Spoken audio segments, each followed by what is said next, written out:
Ancient wisdom, the awakening. Lesson. Men often pay a lifetime to understand. Most men do not collapse in a single day. They wear down little by little. Each morning they wake up telling themselves, just endure a bit more. Things will work out. I'm a man. I can handle it.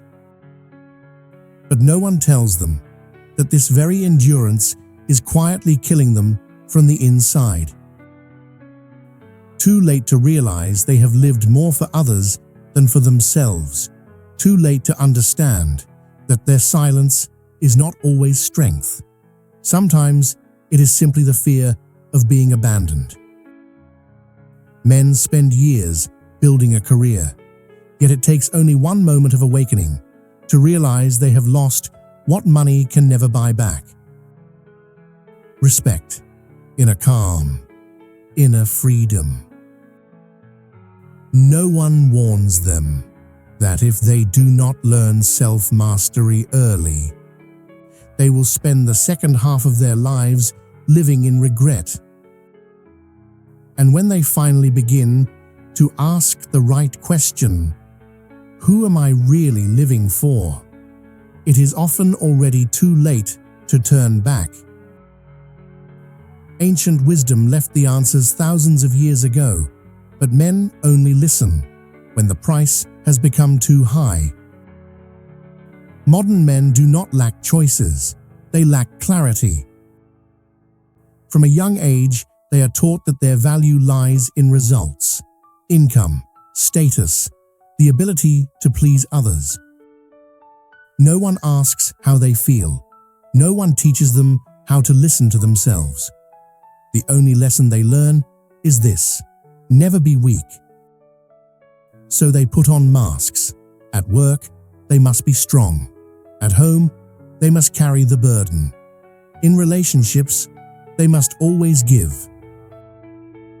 Gradually, they forget what it feels like to be themselves.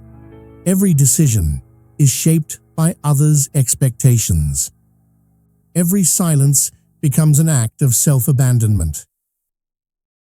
Modern men are not exhausted because they do too much. They are exhausted because they do not know why they are doing it. They fear stopping, because stopping means facing the emptiness inside, the emptiness they have avoided for years.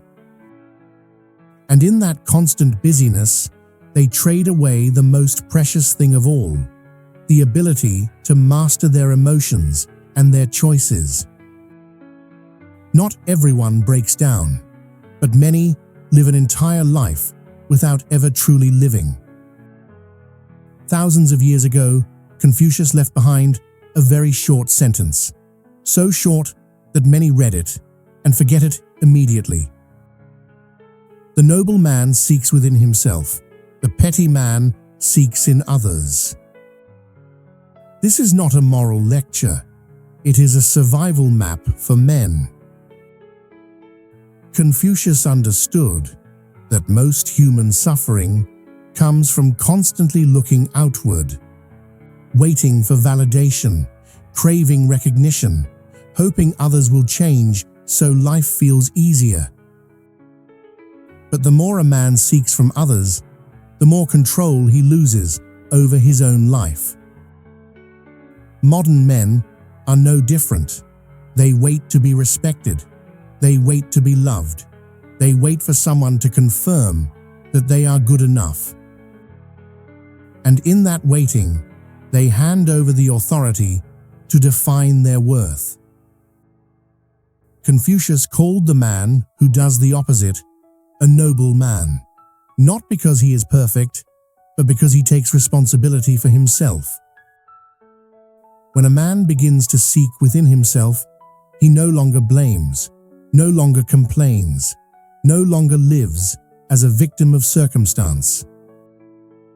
That change is quiet, but it lays the foundation for a solid life. The problem is this: most men only understand this teaching after they have lived too long in the opposite way. Look at two men facing the same situation. The first always asks, "Why do they treat me like this? Why is life so unfair? Why do I try so hard and still go unrecognized?" He lives in constant reaction. Every word from others can shake him. Every small failure makes him doubt himself. The second man asks none of these questions. He asks only one: what can I control in this situation? When disrespected, the first becomes angry or withdraws. The second remains silent and observes, not because he is weak, but because he does not let emotion dictate action. The first wants to be understood. The second understands himself first. The first waits for the world to change. The second changes himself, regardless of the world. Now pause for a moment. Be honest with yourself. In moments of greatest pressure, who do you resemble more? Do you allow circumstances to control your emotions, or do you retain mastery over your response?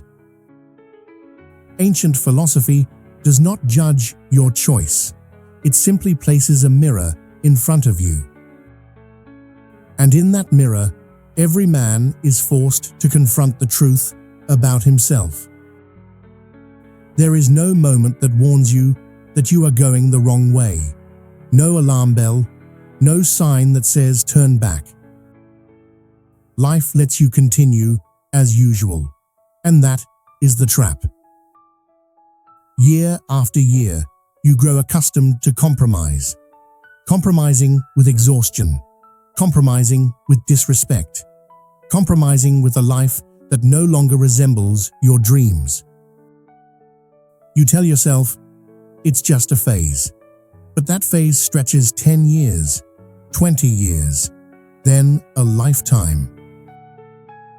Until one day, you realize you have lived too long as a man who is not truly yourself. Only then do you begin to seek wisdom, ancient teachings, silence. But the cost is different now. Health is no longer the same.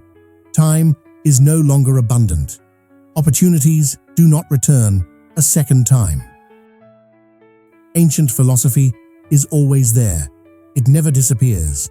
But whether you learn early or late determines whether you pay with awakening or with a lifetime of regret. Life does not punish you immediately. It simply waits patiently until the price is large enough. Not every awakening comes in light.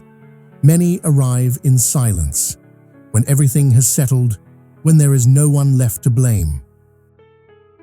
A man can live a very long time without realizing when he surrendered control of himself. Not in one major decision, but in hundreds of small ones. Moments of silence when he should have spoken. Moments of chasing what others expected instead of what he truly needed. Ancient philosophy does not ask how far you have gone astray. It asks only whether you are brave enough to stop. Because this moment, as you hear these words, may be one of the rare times you face yourself directly, without escaping. You still have time, but not as much as you think. And no one can answer this question for you.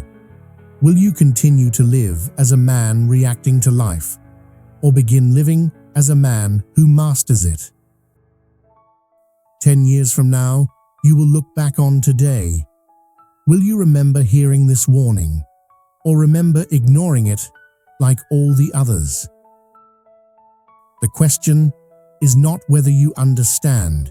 It is this: do you have the courage to awaken before the price becomes an entire life that cannot be reclaimed? Thank you for listening.